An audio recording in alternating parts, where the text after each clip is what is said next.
우리 하나님 말씀 함께 우리 보도록 하겠습니다. 우리 사도행전 우리 9장 31절에서 43절까지를 저랑 교독하죠. 저부터 읽겠습니다. 그때 베드로가 사방으로 두루 다니다가 루다에 사는 성도들에게 내려갔더니, 죄송합니다. 다시 제가 좀 읽을게요. 그리하여 온 유대와 갈릴리와 사마리아 교회가 평안하여 든든히 서가고 주를 경외함과 성령의 위로로 진행하여 수가 더 많아지니라. 그때 베드로가 사방으로 두루 다니다가 루다에 사는 성도들에게 내려갔더니 거기서 애니아라 하는 사람을 만나매 그는 중풍병으로 침상 위에 누운 지 8해라. 베드로가 이르되 애니아야, 예수 그리스도께서 너를 낫게 하시니 일어나 내 자리를 정돈하라 한데 곧 일어나니 루다와 사론에 사는 사람들이 다 그를 보고 주께로 돌아오니라. 요빠에 다비다라 하는 여제자가 있으니 그 이름을 번역하면 도르가라. 선행과 구제하는 일이 심히 많더니 그때 병들어 죽음에 시체를 씻어 다락에 누이니라. 루다가 요빠에서 가까운지라 제자들이 베드로가 거기 있음을 듣고 두 사람을 보내어 지체 말고 와달라고 간청하여 베드로가 일어나 그들과 함께 가서 이르매 그들이 데리고 다락방에 올라가니 모든 과부가 베드로 곁에 서서 울며 도르가가 그들과 함께 있을 때에 지은 속옷과 겉옷을 다 내보이거늘 베드로가 사람을 다 내보내고 무릎을 꿇고 기도하고 돌이켜 시체를 향하여 이르되 다비다야 일어나라 하니 그가 눈을 떠 베드로를 보고 일어나 앉는지라. 베드로가 손을 내밀어 일으키고 성도들과 과부들을 불러들여 그가 살아난 것을 보이니 온 요빠 사람이 알고 많은 사람이 주를 믿더라. 베드로가 요빠에 여러 날 있어 시몬이라 하는 무두장이의 집에서 머무니라. 아멘. 네, 또 이렇게 한 주만에 우리 함께 공동체로 함께 모여서 예배할 수 있어서 참 감사하고요. 또 이렇게 뵙게 되어서 참 기쁩니다. 그래도 우리 한번 말씀 나누기 전에 한번 오늘 많이 모이지 못했지만 앞뒤 좌우분들하고 평화 인사 나누고 하나님 말씀 나누겠습니다. 네, 예, 고맙습니다. 온라인으로 예배에 참여하는 우리 또 자가격리하는 우리 식구들, 그리고 병원에서 또 투병하는 그 식구들, 아픈 사람이 많네요. 다들 힘내시기를 우리 주님의 이름으로 축복합니다.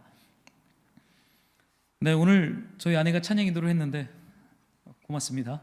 네. 박수. 네, 감사합니다. 네, 제가 찬양 인도하고 설교하고 다 하니까 제가 너무 힘이 들어서 아내한테 부탁을 했더니 아내가 기꺼이 좀 섬겨줬어요. 은혜 많이 받았습니다. 그래요. 오늘은 겉사람이 깨지고 하늘을 덧입다라는 제목으로 우리 사도행전 31번째 하나님 말씀을 함께 우리 교회 식구들과 나누고자 합니다.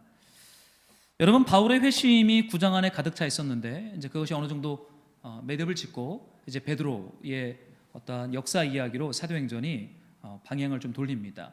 사람은 바뀌었고 이름도 바뀌었지만 사실 메시지는 베드로를 통해 주시는 메시지도 사실 바울이 다메섹 도상에서 회심했던 게 그의 인생에 너무나 중요했던 과도기였죠. 그러나 오늘 읽은 말씀부터 10장에 이르기까지 베드로도 회심을 하게 됩니다. 여러분, 예수님을 믿고 성령을 받았어도요 끝이 아닙니다. 우리는 종종 우리 안에 있는 구원론은 한번 예수님 믿으면 끝난 것으로 종종 생각하는 약간 구원파적 구원론에 약간 들어와 있어서 근데 여러분, 오늘 성경을 보면요 주님의 교회와 주님의 성도들과 주님의 제자들은요 계속 배웁니다. 계속 배우고 계속 하나님의 말씀을 듣고 떠나고 그 떠나는 여정 속에서 만나는 사건과 사람을 통해서 크게 외치시는 하나님의 말씀 앞에 그들이 고집스럽게 견고하게 붙잡던 것들이 깨지는 사건을 경험해요. 이것은 또 하나의 구원 사건이며 또 주님을 향한 회심 사건이기도 합니다. 우리는 주님 앞에 갈 때까지요 사실 이 회심 사건은 날마다 반복적으로 일어나야 하는 중요한 사건임을 사도행전은 증언하고 있어요. 회심이 없으면 역사가 없습니다. 아무리 수천 명 수백 명이 모여도요 예수 그리스도를 향한 회심과 회개가 그 심령과 그 삶이 없다면 사실 그것은 뭐 힘이 세 보이지만 사실은 빈곤한 것과 마찬가지임을 우리 지난주 말씀처럼 보게 됩니다. 여러분, 진짜 힘을 얻는 것은요 그리스도를 향하여 그리스도가 나의 주님이요 나의 메시아라고 하는 회심 사건이 우리 날마다 일어나야 하는 것을 보게 돼요. 여러분, 교회가 든든히 세워져 가고 있습니다. 오늘 31절에 봤더니 교회가 평안하고 든든히 세워졌다라고 말을 하죠. 여러분, 교회는 건물이 아닙니다. 지금 교회 건물이 세워졌다라는 걸 의미하는 게 아니에요. 초대교회는 건물이 없었어요. 하우스 또 하우스입니다. 집에서 집으로 이동하면서 말씀을 공부하고 예배하고 음식을 나누며 전도했던 공동체가 초기교회 공동체예요. 교회가 든든하게 섰다라는 것은요, 하나님의 백성들이 든든하게 세워지고 있다라는 것을 말하고 있어요. 여러분, 교회가 어떻게, 하나님의 사람들이 어떻게 평안함 가운데 든든하게 세워질 수 있습니까? 우리네 삶에 평안하다, 그리고 삶과 마음과 우리네 인생이 든든하게 세워지고 있다라고 고백하려면 어떠한 조건들이 구비돼야 평안과 든든함을 경험할 수 있어요? 세상은요, 외부적인 환경과 상황들이 문제가 없으면 평안한 것이다, 든든하게 세워질 수 있다라고 말을 합니다. 그런데 지금 우리가 읽고 있는 이 사도행전을 보면요, 지금 그 교회들이 처한 상황들이 다 어떻습니까? 난장이죠. 정신없어요. 무질서입니다. 바울은 핍박을 당하고 예루살렘 교회는 회파를 당했고 감옥에 끌려가고요, 죽을 위협을 교회들이 당하고 있어요. 평안과 든든하게 세워질 만한 조건이 전혀 없는 상황입니다. 우리 지난주에 읽었던 말씀을 보면 그 상황이 얼마나 열악했는지 하나님의 사도들이 광주리를 타고 도망쳐요. 그렇죠? 죽이려고 하잖아요. 핍박하려고 합니다. 그게 얼마나 강력했는지, 외부로부터 오는 도전과 고통이 얼마나 컸는지 밤에 몰래 광주리를 타고 창밖으로 도망을 쳐야 하는 상황 가운데 사도들이 직면하게 됩니다. 그런데 여러분, 교회된 제자들, 성도들, 하나님의 사람들이 지금 어떠한 열매를 맺고 있어요? 평안함 가운데 든든하게 세워지고 있다. 참 아이러니하죠. 참 독특합니다. 스트레스를 주는 고통과 문제들이 외부로부터 바울과 교회를 마구 흔들고 있는데 어떻게 평안함 가운데 든든하게 세워질 수가 있느냐라는 것이죠. 어때요? 외부로부터 스트레스와 고통과 문제들이 우리를 막 공격하면 사실은 평안은 없잖아요. 도망치고 싶잖아요. 같이 싸우고 싶거나 아니면은 무너져버리고 싶은 그런 마음이 솔직히 우리 안에 듭니다.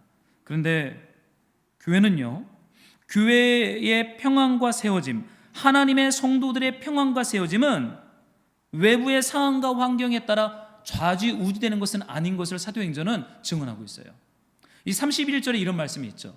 오직 주를 경외함과 성령의 위로로 전진했다.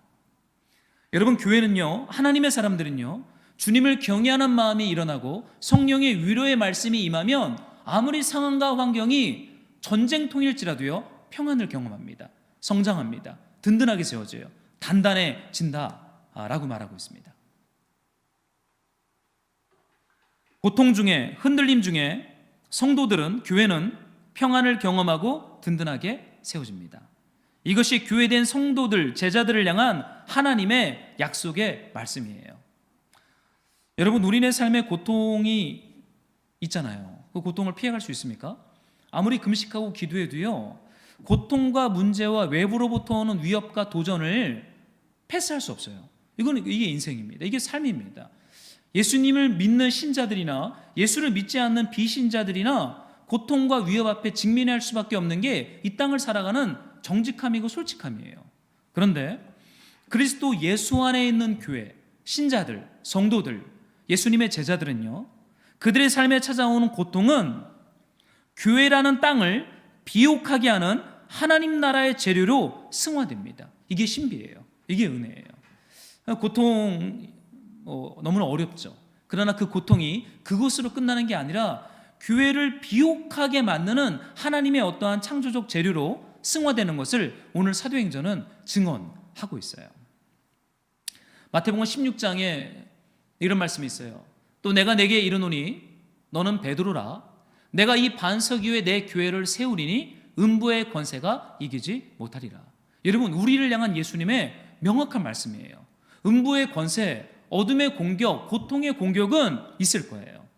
이거는 우리가 주님 앞에 설 때까지 이것이 없는 무기운실, 청정지역은 없습니다. 그러나 그 음부의 권세가 교회를 이기지 못해요. 음부의 권세가 교회를 흔들면 흔들수록 교회는 단단하게 성장하고 성숙하고 맺어야 할 하나님 나라 백성의 열매를 맺는다라고 예수님과 성경은 약속하고 있습니다. 한 교회 성장학자가 그런 얘기예요.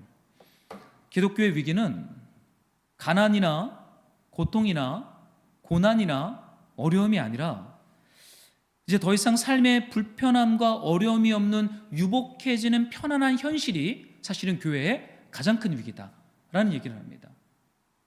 그 교수님, 이제 교회 개척학을 가르치는 교수님인데요, 오늘날 교회 개척이 어렵다고 말을 해요. 왜 어렵냐면요, 유복해졌기 때문입니다. 더 이상 예수와 하나님이 그렇게 절실하게 필요하지 않은 시대가 되었기 때문에 교회 개척은 어려운 거예요. 교회는 힘들다라고 그분은 평가합니다. 여러분, 고통은 우리네 삶에 찾아오는 문제는 교회를 든든하게 세워나가는 하나님 나라의 재료예요. 우리는 분명한 이 약속의 말씀을 받은 사람들입니다.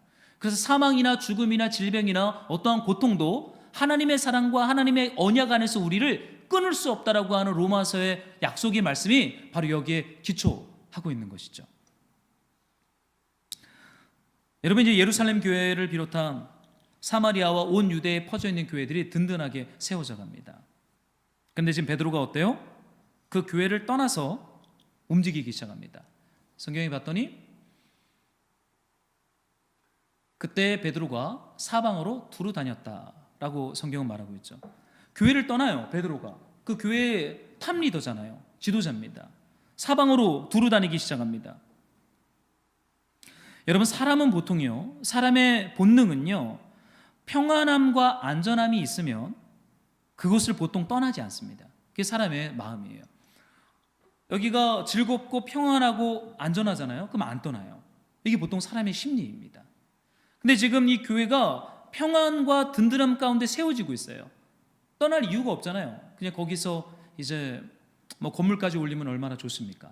근데 베드로가 사방으로 두루 다니기 시작했다라고 성경은 말을 해요.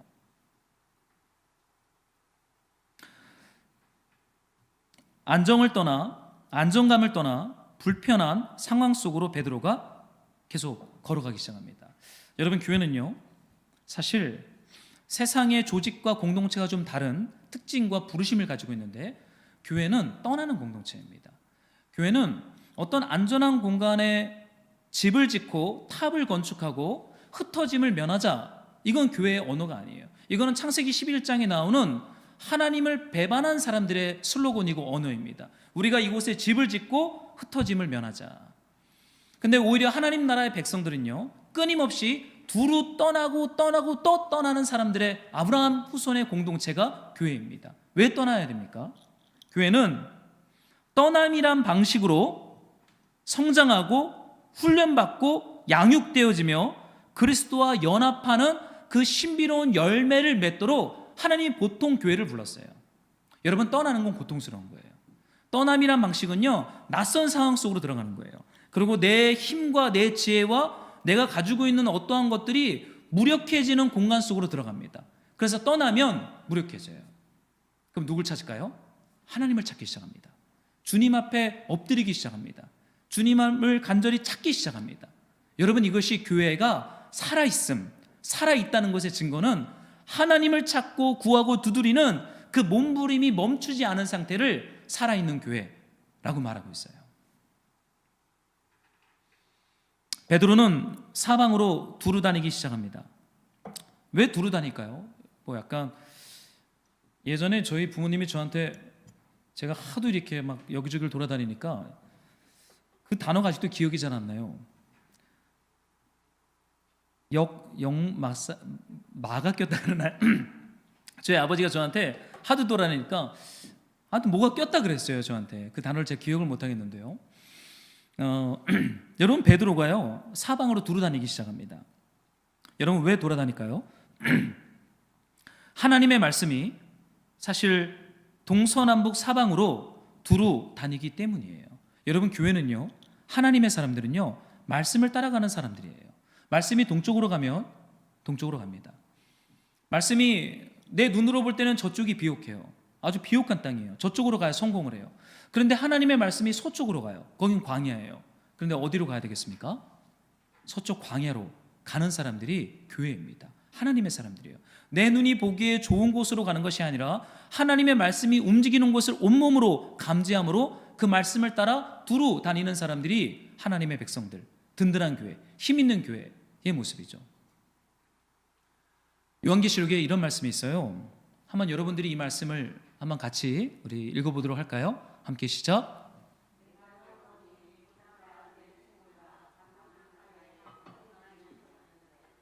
일찍이 죽임을 당한 것 같더라. 그에게 7뿔과 7눈이 있으니 이 눈들은 온 땅에 보내심을 받은 하나님의 7영이더라. 우리 예수님의 모습을 요한계시록이 이렇게 묘사하고 있습니다. 일찍 죽임당한 어린 양. 부활 후 승천해서 하나님 보좌 우편에 계시는 일찍 죽임당한 어린 양이죠. 근데 그분의 모습을 요한계시록은 굉장히 신비한 묵시적인 그림으로 표현했는데 눈이 몇 개가 있습니까? 7눈이 있다. 우리 예수님이 7눈이 있대요. 여러분 7은 완전수입니다. 7교회, 7눈, 이건 완전하다는 거예요. 눈이 7개가 있다는 것은요, 예수님의 눈으로부터 숨겨질 것은 없다라는 것을 지금 보여주고 있어요. 근데 그 눈이요, 그 뒤에 이런 표현이 있죠. 온 땅에 보내심을 받은 하나님의 7영. 여러분 예수님은 온 땅에 보내심을 받은 보혜사세요. 지금 우리 눈에 안 보이잖아요. 우리가 일하는 곳에 안 보이고 내가 스트레스를 받고 내가 고통에 신음을 당하는 현장 가운데 예수님 안 보이잖아요. 예수님 없잖아 그러는 거예요. 내가 힘있게 죄를 짓는 현장에도 예수님 안 보이는 것 같잖아요. 지금 러시아가 우크라이나를 테러를 행하고 있는데 이거 하나님 없다고 생각하니까 사실은 저 만행을 저지르는 거죠.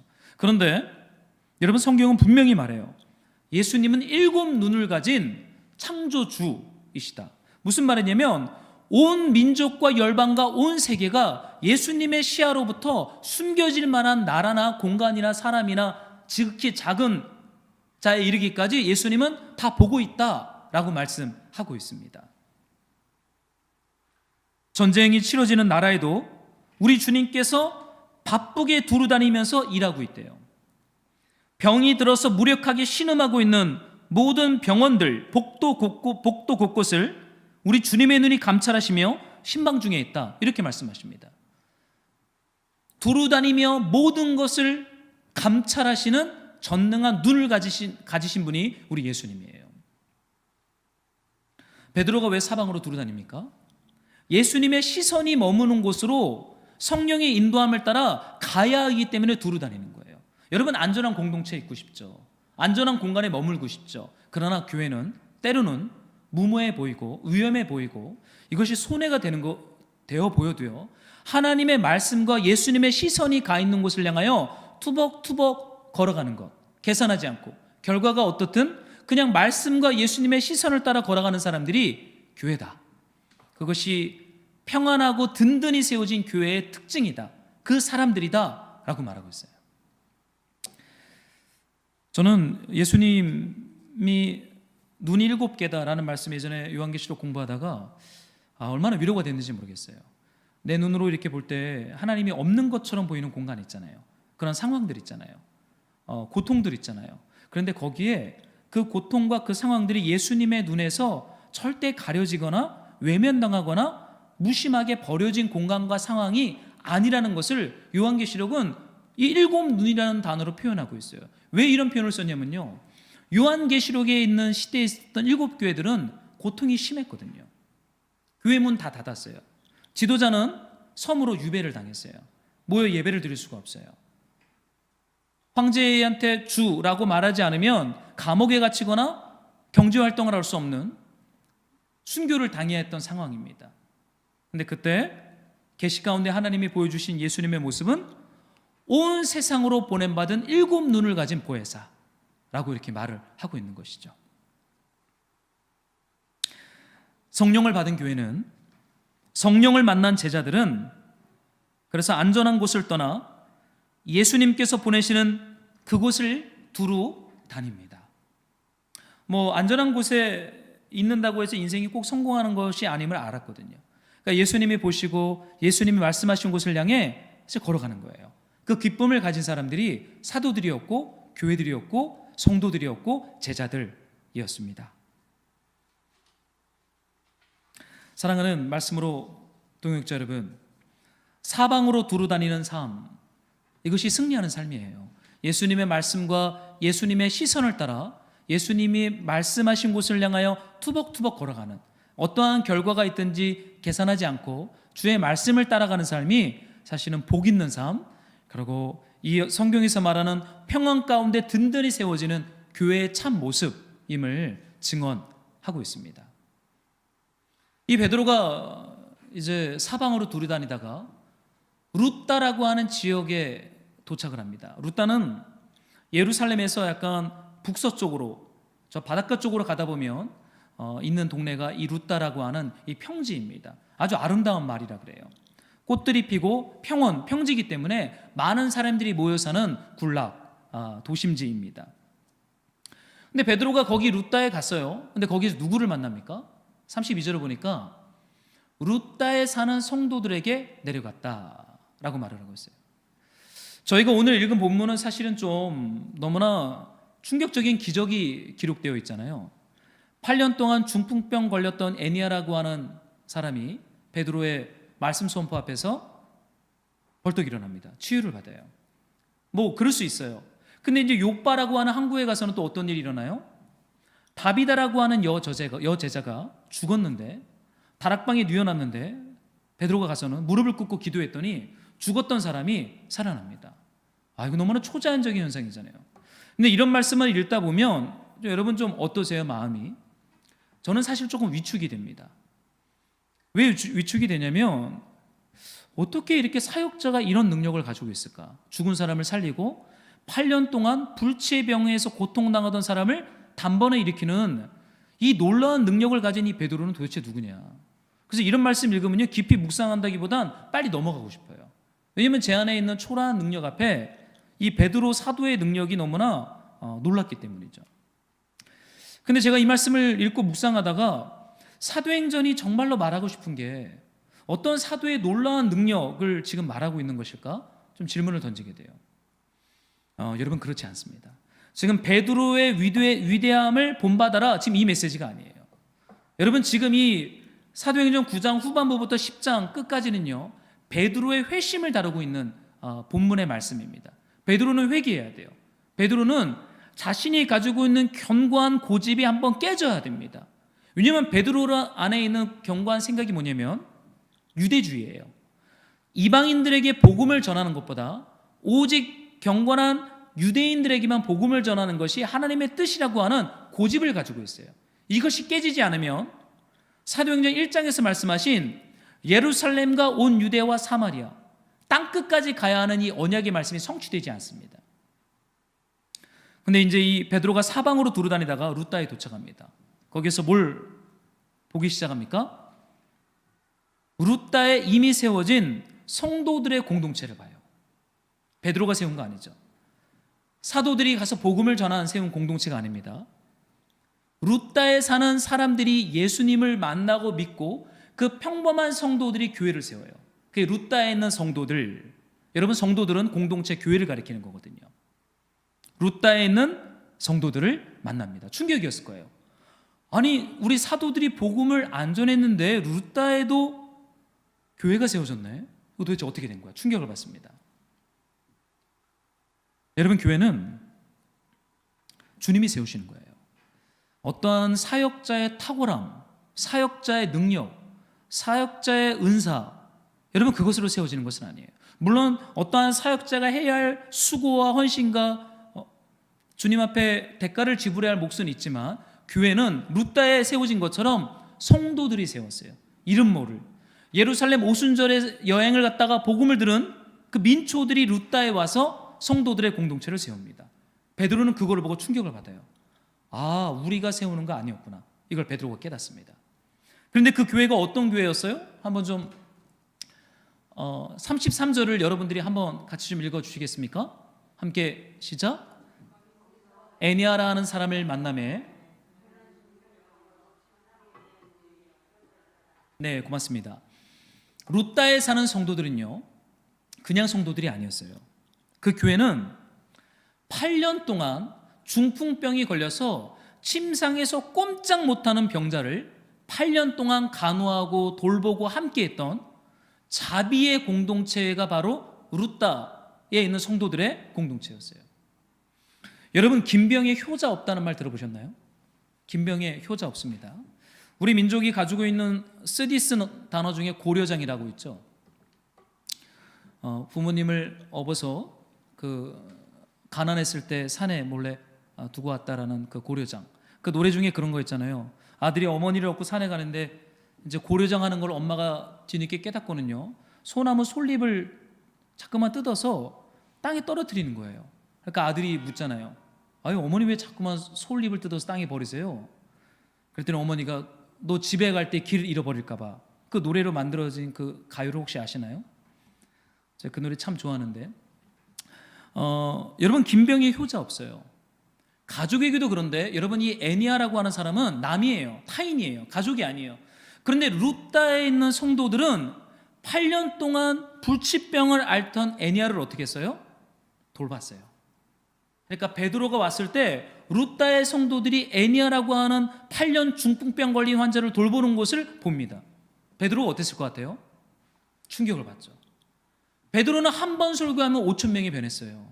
여러분, 이것보다 정말 더 힘든 건요, 8년간 병자가 회복되도록 그 자리를 지켜주는 이 신앙 공동체는 사실 굉장한 주님의 교회였어요. 베드로는 힘 있는 설교와 힘 있는 능력이 다 하나님 나라의 가장 탁월한 거라고 생각했는지 모르겠어요. 그러나 이름 없는 루다의 성도들이 8년간 불치병을 앓았던 사람과 함께 동고동락하며 공동체로 살아가는 모습을 보면서 베드로는 충격을 받습니다. 여러분, 애니아라는 이름이 무슨 뜻인지 아십니까? 찬양하다라는 뜻입니다. 찬양하다. 헬라어예요. 이 애니아라는 사람은 아마도 본토 유대인이 아니라 헬라계 출신의 유대인이었던 것 같아요. 근데 그 이름은 찬양하라, 여호와를 찬양하라라는 뜻입니다. 근데 여러분, 잘 생각해 보세요. 8년간 움직이지 못하고 침상에 누워있는 중풍병에 걸린 환우 입장에서 여러분, 찬양이 나올 것 같아요? 어떨 것 같으세요? 여러분 같으면요. 몇 개월만 못 움직여도요, 여러분 진짜 깊은 우울증에 빠집니다. 이게 우리 인간의 한계예요.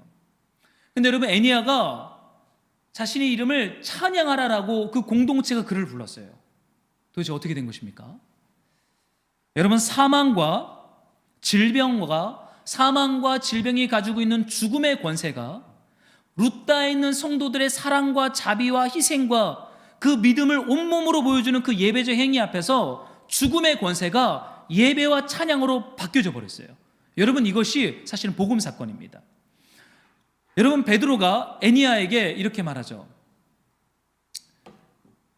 예수 그리스도께서 너를 낫게 하시니 일어나 내 자리를 정돈하라. 여러분, 이렇게 한마디 선포하는 이 말씀이 어렵겠어요? 아니면 8년 동안 중풍병으로 꼼짝 못하는 환우를 하나님 나라의 가족으로 식사도 갖다 주고 그와 함께 이야기도 하고 햇살이 들면 창문을 열고 같이 거기 앉아서 말벗이 되어주고 산책도 하고 휠체어 4개 들고 동네를 한 바퀴 도는 그 모습이 쉽겠습니까? 베드로처럼 예수의 이름으로 일어나 걸으라, 이게 쉽겠습니까? 여러분, 이게 쉬워요. 저도 이렇게 환우분들 신방을 많이 해봤지만 제가 가장 심각하게 봤던 환우 한 분은 한 권사님의 아들이었어요. 근데 30대 때부터 무슨 일이 있었는지 모르겠지만 몸에 전신마비가 와서 그때부터 20년 넘게 집에 침대에 누워 계셨던 그 아드님이었습니다. 권사님이 신방을 한번 와달라 해서 저는 그렇게 심한지 몰랐어요. 집에 갔더니 눈의 초점은 사실은 뭐 어디에 둔지도 모르고 20년 동안 침대에 누워 있었기 때문에 사실은 뭐 굉장히 절망적이죠. 근데 권사님이 찬송가 한 곡 부르고 좀 기도를 해달라는 거예요. 제가 찬송가를 한 곡 불렀습니다. 그리고 권사님이 기도해달라고 해서 제가 몸에 손을 얹고 안수 기도를 했어요. 그리고 제가 어떻게 했겠습니까? 그리고 집에 갔습니다. 그리고 권사님이 2, 3개월에 한번 전화 올 때마다 가서 찬송 한 곡 부르고 안수 기도했어요. 사실은 부끄럽죠. 20년을 아들을 돌본 그 권사님의 그 모습 앞에 한 번 기도해주고 집에 가는 저의 이 모습은 굉장히 좀 빈곤한 것이라는 고백밖에 할 수가 없었어요. 여러분, 예수 그리스도의 이름으로 너를 낫게 하신다, 일어나라 라고 하는 이 베드로의 선포는요, 사실은 하나님이 일하시는 그 현장 속에서 마지막 그렇게 사용된 것뿐이지, 애니아를 일으켰던 믿음의 공동체는 루다에 있는 성도들, 예수 그리스도의 이름으로 8년간 그와 함께했던 그 믿음의 공동체가 실상은 참으로 능력 있고 참으로 존귀한 하나님의 사람들 공동체인 것을 보게 됩니다. 저는요, 애니아라는 이 이름 앞에 믿음의 공동체가 얼마나 중요한가.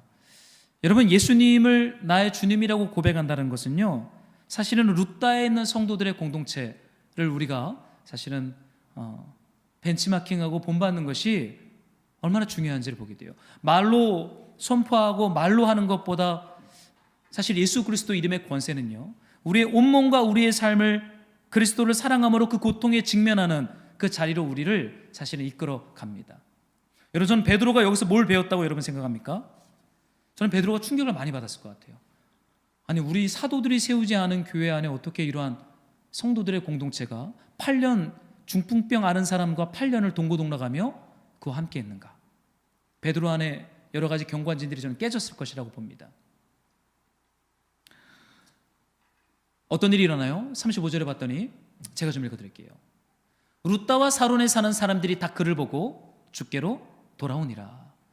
루다에 있는 사람들이 애니아가 치료되고 회복됐다는 소식을 듣고 주님께 돌아오기 시작합니다.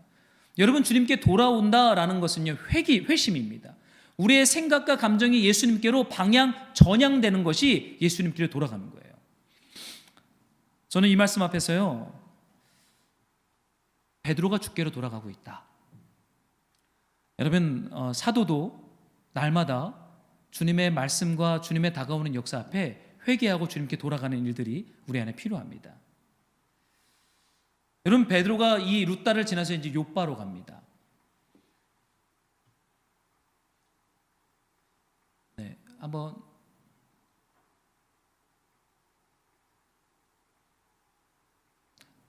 우리 이 말씀을 같이 좀 읽어볼까요?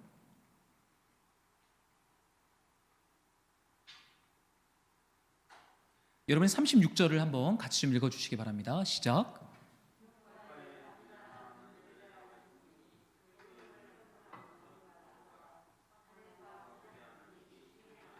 아멘. 베드로가 욥바라고 하는 이제 항구에 도착을 해요. 근데 그곳에 다비다라고 하는 제자가 있음을 성경은 또 드러냅니다. 제자들이 있다라고 말을 해요. 여러분, 동일한 내용이 지금 루다와 욥바 두 지역을 거치면서 반복되는 주제가 나옵니다. 그게 뭐냐면, 사도들이 가서 복음을 전하지 않았는데 욥바라고 하는 거긴 항구입니다. 항구에 제자들, 성도들의 공동체가 세워졌다, 이거를 지금 말하고 있어요. 그런데 여러분, 그 제자들의 수준이 어떠냐면, 이 36절에 보면 선행과 구제하는 일이 심히 많았다. 여러분, 욥바에 있는 성도들의 공동체는요, 선행과 구제를 굉장히 많이 행하는 믿음의 공동체였던 것 같습니다. 그래서 사도행전은 선행과 구제가 많은 도시, 공동체이다라고 말을 하고 있어요. 여러분, 사실 사람이 이런 교회 세우는 거 아니죠. 주의 말씀과 성령의 위로의 말씀이 임하면 이러한 제자들의 공동체가 세워집니다. 그런데 여러분, 그 선행과 구제를 많이 했던 그 다비다, 37절에 보니까 그가 병들어 죽기 시작합니다. 여러분, 루다에서는요, 그냥 병이 들었어요. 그런데 욥바에 가니까 선행과 구제를 많이 행하는 여제자가 병이 들었는데 거기서 그치지 않고 죽어버립니다. 더 심각한 단계 가운데 오죠. 여러분, 왜 이렇게 고통과 죽음의 이야기가 계속 등장하고 있는 것입니까? 여러분, 사실 고통이 해석이 되지 않잖아요? 그러면 진짜 거긴 지옥입니다. 아무리 거대한 집에 살고 연봉이 높고 삶이 편해도요, 내 삶에 다가온 고통이 해석이 되지 않잖아요? 그럼 거긴 지옥이에요. 여러분, 선행과 구제를 많이 행했어요. 착한 일을 많이 했습니다. 하나님의 말씀에 순종함으로 가난한 과부들과 가난한 사람들을 돌봤던 사람이 다비다예요. 그러면은 어떻게 돼야 됩니까? 병들면 안 돼요. 잘 돼야 됩니다. 하나님의 말씀에 순종함으로 가난한 자들을 돌보고 자비를 행하고 그들을 구제하고 선행을 행했어요. 하나님의 뜻대로 살았잖아요. 그럼 병들면 안 되잖아요. 그 인생이 정말 잘 되거나 좋은 축복을 받아 마땅한 것 아닙니까? 여러분, 여전히 병이 들었다라고 했을 때는요, 사실 그건 좀 부정적입니다. 그래서 우리 목회자들은 종종 어떤 병이 들면 그걸 오픈하는 거를 참 꺼려해요. 불편해합니다. 심각한 목회자가 암이 걸렸거나 이러면요, 그거 잘 안 알리려고 합니다. 약간 어떤 거짓말에 영향을 받는 거죠. 여러분, 중요한 것은요, 선행을 행하고 구제를 행해도요, 병들 수 있어요. 여러분, 요한복음 11장에 보면 이런 말씀이 있습니다. 제가 좀 읽어드릴게요. 이에 그 누이들이 예수께 사람을 보내어 이르되 주여 보시옵소서, 사랑하시는 자가 병들었나이다. 여러분, 나사로가 병들잖아요. 그리고 나사로가 죽어요. 그러니까 마리다 마리아가 예수님께 찾아와서 주님, 당신께서 사랑하시는 자가 병들었나이다, 이렇게 얘기를 해요. 여러분, 질병과 고통이, 우리네 삶에 다가온 고통이 해석되지 않으면 거긴 지옥입니다. 그러나 주님 분명히 말씀하시죠. 하나님의 사랑을 입은 자도 병들 수 있다. 선행과 구제를 행하고 하나님의 뜻대로 살아도 병들 수 있다. 이것을 성경은 열어놓고 있어요. 그러니까 더 이상 그것은 해석된 것이기 때문에 더 이상 우리에게 고통으로 다가오진 않습니다. 여러분, 그 고통 앞에서요, 베드로가 이제 무엇을 직면합니까? 왜 하나님이 베드로를 요바로 보냈을까요? 선행과 구제를 행했는데 병들어서 죽은 시체 다비다 앞에 베드로가 섭니다. 베드로가 이렇게 행동을 하기 시작해요. 한번 40절을 여러분들이 한번 같이 좀 읽어볼까요? 함께 시작.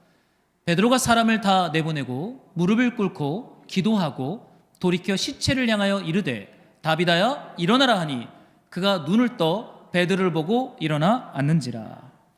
저는 이 오늘 읽은 본문의 말씀을 베드로의 능력을 극대화시키는 그러한 베드로의 사도됨을 증언하는 장이 아니라고 제가 말을 했습니다. 지금 하나님은 베드로의 능력이나 베드로를 통해서 일어나는 기적에 대해서 말씀하시는 게 아니에요. 지금 이 본문 속에는요, 하나님이 베드로를 변화시키고 바꾸어 가시고 회심시키는 하나님의 구원의 여정이 베드로 안에 일어나고 있어요. 여러분, 베드로가 요바에 와서 선행과 구제를 많이 행했는데 병들어 죽은 한 자매 제자 앞에서 베드로가 무릎을 꿇어요. 무릎을 꿇습니다. 그런 기도를 시작합니다. 그러면 시체를 향하여 몸을 돌이킵니다. 저는 이 말씀 보면서요, 베드로가 하나님 앞에 이제 슬슬 항복하기 시작해요. 여러분, 고통 앞에 무릎 꿇는 것을 베드로가 배우기 시작해요. 여러분, 사람은, 여러분, 고통이 해석되지 않으면 우리에게 지옥이 된다 그랬잖아요. 그러나 하나님 인생에서 만나는 고통이 그리스도 예수 안에서 해석이 되면요, 우리는 그 고통 앞에서 무릎 꿇는 걸 배우게 돼요. 내 힘과 내 능력과 내가 옳다라고 생각했던 걸로 살 수 있었다라고 했던 그 자신감이 어떠한 고통을 만나면서 와장창 깨지기 시작합니다. 그러고는 무릎을 꿇어요. 주님, 제 힘으로 안 되겠습니다. 이제는 주님의 도움이 필요합니다. 이제는 저를 도와주십시오. 저를 살려주십시오. 무릎을 탁 꿇어요. 여러분, 그것이 구원입니다. 여러분, 말 한마디로 예수의 이름으로 명하노니 일어나 걸으라. 여러분, 이게 능력이 아니라 고통 앞에서 이제는 주님 앞에 항복함으로 무릎을 꿇는 것, 여러분, 이것이 진짜 능력이에요. 하나님은 이 능력을 교회된 신자들과 성도들 안에 부어주시기를 원해요. 저는 교회 개척하면서 제가 날마다 배우는 것 중에 하나는요, 주님 앞에 항복하게 되는 것을 저는 경험해요. 항복하게 됩니다. 그리고 주님 앞에 무릎을 꿇게 돼요. 내 힘으로 안 되는구나. 내가 추구했던 목표가 틀렸구나. 주님 앞에 항복, 무릎을 꿇게 됩니다. 무엇 앞에서요? 고통에 정직하게 직면하면서. 여러분, 우리의 삶과 인생이 내가 원하는 대로 축복의 고속도로가 쫙 열리면요, 우리는 사실은 베드로처럼 예수의 이름으로 명하노니 막혔던 것은 열려라, 이것만 말하게 돼요. 그것은 예수님의 이름이 가지고 있는 권세는 아닙니다. 예수님의 이름이 가지고 있는 권세는 무릎 꿇지 않았던 인생이 예수 앞에 무릎을 꿇는 것, 여러분, 이것은 놀라운 능력이고 기적인 걸 보게 돼요. 무릎 꿇어서 베드로가 뭐 하기 시작합니까? 기도하기 시작해요. 여러분, 기도는 우리의 필요들을 응답받기 위한 과정이라기보다는요, 이제는 내가 내 한계를 직면하고 이제는 주님 앞에 우리가 연합되어지는 시간입니다. 여러분, 기도를 하면 할수록 우리는 주님과 깊은 연합을 경험하게 돼요. 주님이 우리 안에 충만에 거하기 시작합니다. 주님을 알아가기 시작해요. 내 뜻을 항복하고 주님의 뜻 앞에 이제는 순종할 수 있는 준비를 기도를 통해 배우게 됩니다. 베드로가 고통 앞에 무릎을 꿇고 기도를 배웁니다. 그리고는 어떻게 해요? 시체를 향하여 방향을 돌려요. 이젠 부정한 것을 향하여 도망치지 않습니다. 여러분, 나중에 10장에 가면요, 베드로가 환상을 보는데 레위기가 금지한 부정한 음식들이 하늘에서 내려와요. 하나님이 베드로야, 너 그거 먹으라 그래요. 그러니까 베드로가 이렇게 얘기합니다. 주님, 어떻게 부정한 것을 먹습니까? 그러니까 주님이 이렇게 말씀하시죠. 내가 깨끗하다 한 것을 너가 왜 부정하다고 말하냐? 베드로는요, 자신 안에 옳고 그름의 기준이 꽉 차 있어요. 저건 깨끗한 거, 저건 더러운 거, 저건 해야 될 거, 저거 하지 말아야 될 거, 그건 자신의 기준이지 하나님의 말씀에 기초했던 어떠한 해석은 아니었어요. 여러분, 시체를 향하여 몸을 돌이킨다는 것은요, 사실은 그것은 이제는 궁율과 주님의 궁율과 자비로 부정한 것을 바라보는 예수님의 마음이 베드로 안에 회복되기 시작합니다. 저는 이것이 사도행전 9장 끝자락 베드로의 이야기 속에서 말씀하시는 하나님의 변화 사건인 것을 보게 됩니다.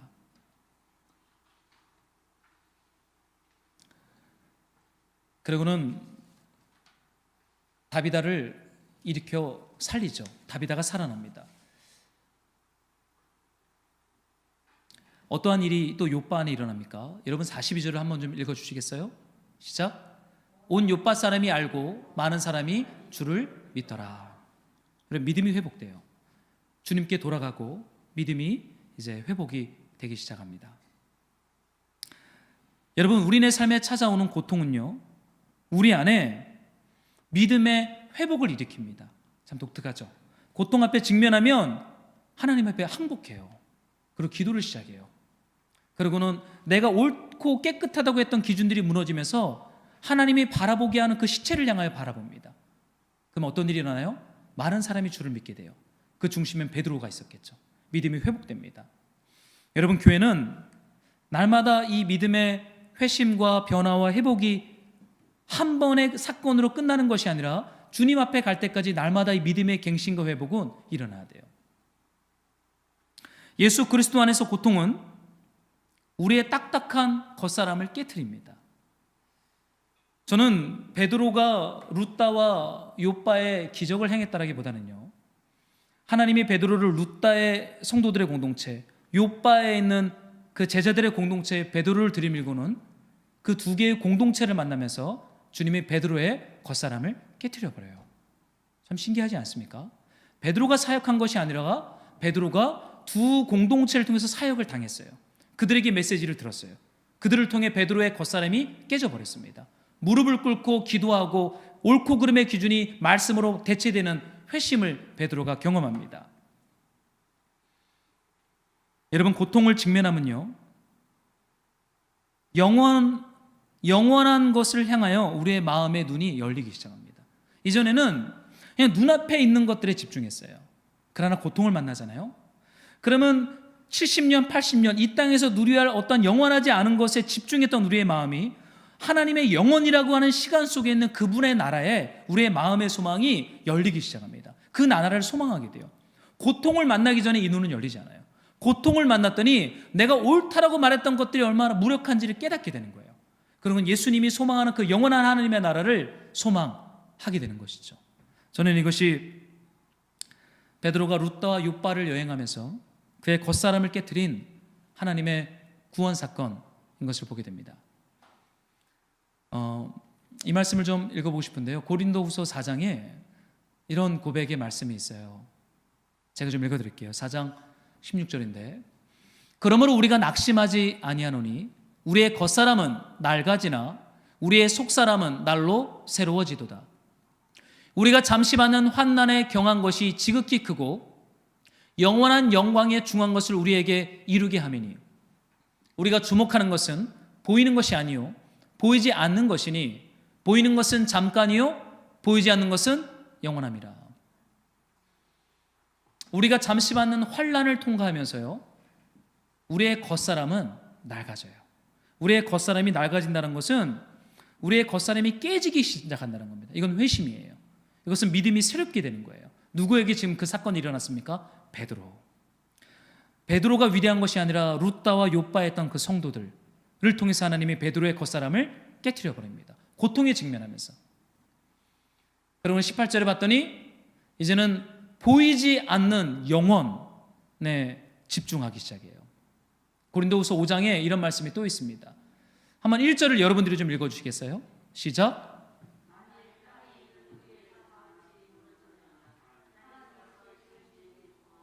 지은 것이 아니요 하늘에 있는 영원한 집이 우리에게 있는 줄 아느니라. 참으로 우리가 여기 있어 탄식하며 하늘로부터 오는 우리 처소로 덧입기를 간절히 사모하노라. 여러분, 겉사람, 우리의 장막집이 무너지면요, 하나님이 지으신 하늘에 속한 그 하나님의 집을 덧입게 된대요. 여러분, 이것이 구원입니다. 이 구원의 사건이 날마다 우리 안에 일어나는 것이 사실은 우리를 안전한 곳에서 사방으로 두루 다니게 하시는 하나님의 계획과 뜻인 줄로 저는 믿어요. 여러분, 왜 룻다와 욥바에 가서 질병과 죽음이라고 하는 고통 앞에 베드로가 직면해야 했습니까? 자기가 당연하게 여겼던 그 겉사람과 장막집이 흔들리다 깨어지는 사건이었어요. 무릎을 꿇고 항복하고 기도하면서 이제는 하나님을 향하여 방향을 전향하는 믿음의 회심이 베드로 안에 일어납니다. 사랑하는 말씀으로 동역자 여러분, 딱딱하게 혹시 굳어있는 껍데기가 있다면 우리는 그것이 성령의 인도함 가운데 깨어지게 될 거예요. 그게 교회에 주신 약속이거든요. 여러분, 우리네 삶에 계속 찾아오는 고통과 문제들이 있어요. 여러분, 그 음부의 권세가 결코 교회된 우리를 이길 수 없어요. 우리를 흔들 수는 있어요. 그러나 오히려 음부의 권세는 우리를 흔들다가 우리의 겉사람을 깨트리고 우리의 장막집을 깨트려서 하늘을 덧입게 하시는 하나님의 복된 은혜의 통로로 오히려 신비롭게 사용되고 우리를 그렇게 인도하게 될 줄로 믿습니다. 여러분, 고통 앞에 이제 무릎을 꿇으세요. 그리고 항복하세요. 그리고 주님 앞에 기도를 시작합시다. 그러면 주님이 우리가 요구하는 그 기도응답을 넘어서 우리의 속사람을 새롭게 하시고 하늘의 소망으로 우리를 덧입히셔서 이전에 맛보지 않았던 그 소망과 기쁨으로 우리의 삶을 저는 힘있게 할 줄로 믿습니다. 여러분, 세상 사람들에게 우리가 뭐로 전도해야겠어요? 그들이 원하는 것들을 예수 믿으면 다 응답받는다 그러면 전도가 될까요? 안 그래요. 이제 예수님 안 믿어도요, 그거 다 할 수 있는 시대가 되어버렸어요. 이제는 그 돈과 힘과 권력으로 할 수 없는 우리의 속사람, 그 하늘의 영원한 소망을 덧입게 되는 그 은혜, 이것을 우리가 자랑하는 삶을 살아갑시다. 우리가 이 말씀 붙잡고 한번 같이 우리 찬양하고 주님 앞에 좀 기도하기를 원합니다.